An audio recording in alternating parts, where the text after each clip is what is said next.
urtean zegoarreko 19. domekie. Gaur ikusiko dugu nola agertzen da Jaungoikoak gure bizitzetan. Eta horretarako lehenengo irakurgain ikusten dugu Eliasen istorioa. Eliasen istorioa oso arrunta da Biblian, esan nahi dut. Jaungoikoa egoteko mendira juten ziren jentea. Zenbat eta altuago, orduan eta beto. Horregatik, kristauontzat leku momentu askotan, historian zehar egin gendun baselizak menditik mendire. Han Jaungoikoa dagoelako. Jaungoikotik gertu egoteko. Baina Elias joan zan mendira, eta berak pentsaben Jaungoikoak zarata eta ikusgarri modun agertuko dala. Eta horregatik, haize zakarrak itxuten dagoenean, pentsaben han egon zala Jaungoikoa. Eta ez zan egon. Gero lurrikarak etorri ziren, baina han ez zan egon. Eta azkenean zute ikaragarrizko zuteak, baina han ez zan egon. Baina, momentu batean, haize bolada txikitxo bat entzun eban Eliasek. Eta han egon zan Jaungoikoa. Gauza txikietan egon zan Jaungoikoa. Eta horrezagatik, geube adi egon behar gara. Gauza txikietan gertatzen dizenean, han dago Jaungoikoa. Jauna, zure mautasuna erakutsi iguzu, zure salmamena emo iguzu. Jaungoikoak bere presentziarekin emoten deuskun bi gauzak.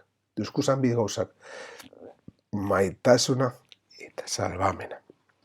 Eta guk hartzen badugu hauek, geuri betokatzen jaku, besteen aldeko gauzak egitea, hauek lortzeko.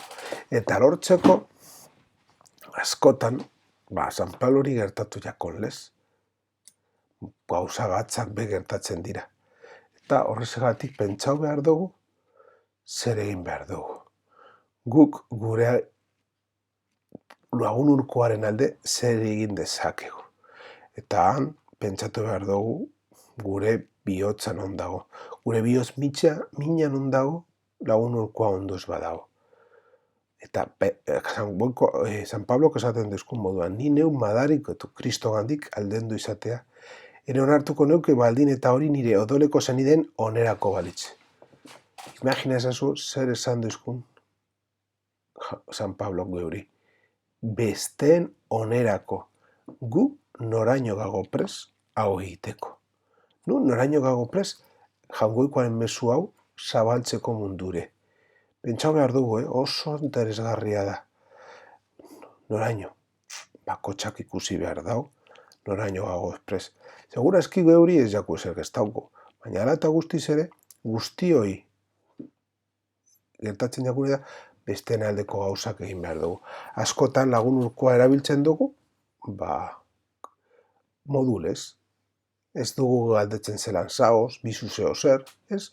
Bakarrik esaten dugu, oie, hau egiten badau eta nik ez badot egiten hobeto.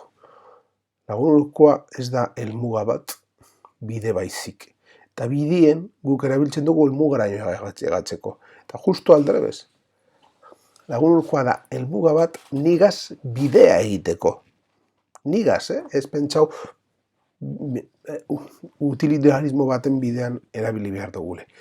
Eta horregatik evangelioan behagertzen da. Non aurkitu Jaungoikoa, non ikusi aldugu Jaungoikoa. Pentsatu behar dugu Jaungoikoa gure bizitzetan dagola. Gure eguneroko bizitzetan dagola. Gaurko evangelioa dago lotuta pasaen astekoetan mirariak agertu zena, ogile eta arrainen multiplikazioa, egunean egin dut antxaldaketa, eta hauek agertu zirenean, han bere kristautasuna bizitzean nahiko erraza zan, gauza harrigarriak gertatu ziren. Baina hemen gauza nahiko deserosoa gertatu zanean, ekaitz bat dao. Eta Jaungoikoa dagoan gure eguneroko bidian. Gure eguneroko bizitzan dago Jaungoikoa. Eta Jesusek geurera etorten da. Eta Pedrok esaten utzon, jauna, zeu basara esan neuara joateko. Eta Jesusek esan erantzun utzon, etorri ona. Eta etorri ona, baina Pedro dutetan dago. Eta juten da behera. Urperatzen hasi zala, eta bera, osta bere hasi da egiten. Jauna, salba nagizu. Jesusek lehen bailen eskua emun, abiatu, eta derrepente esan utzon sinesmen gitxi hori. Zergatik izan dozu zalantza. Gure eguneroko bizitzan askotan zalantza agertzen dira. Ez dago zarata hondirik, ez dago gauza hondirik, baina janguikoa be geure bizitzan dago. Eta bera prest dago geuri eskua emoteko. Geuk emon behar dugu pausua esku hau jasotzeko. Jauna dago gitxien pentsatzen dugun tokian be. Baina hau aurkitzeko, batzuetan prest egon behar gara ureraren gainean ibiltzeko. Hau da, aurrera egiteko bizitzako ekaitzen harengan konfiantza zipinite. Ume txiki batek jainkoa ezagutu nahi eban, eta zapatu baten txango bat egitea erabaki eban, haren bila joateko, baekien bidaia luzea izan behar dala. Eta horretarako pretxo eban gaietak, gozokiak eta bi frutuzuku. Gorde zituen motzila eta hasi zan bere bidea.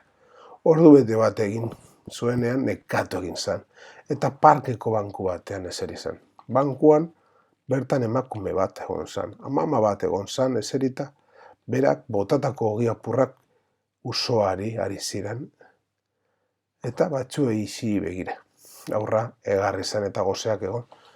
Bera, fregarritako bat edaten hasi zan, frutuzuku bat edaten hasi zan. Andra zaharra begiratu eukala onartu zanean, eta aretarako bat eskaino etzon.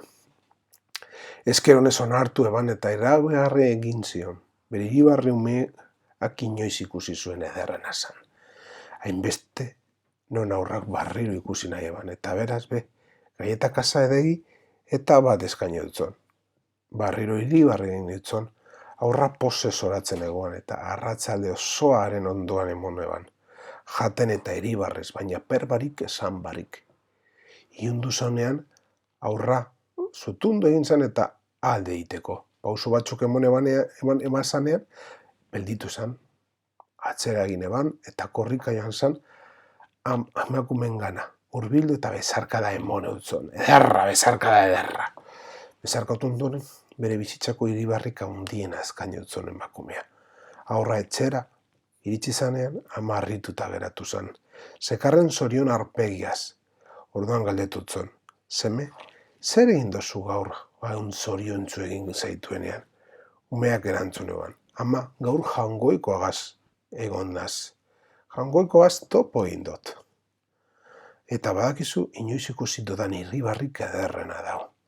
Bitartean emakume zaharra hura be pose zoratzen etxera itxuri zan.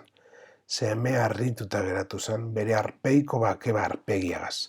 Eta galdetutzon, ama, zer egin dozu gaur, hain zoriontzu jarri zaituenean?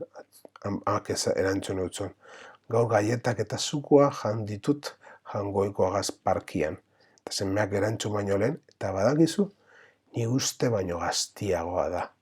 Jangoikoa eguneroko bizitzan dago, geu prest egon behar gara ikusteko eta beragaz egoteko.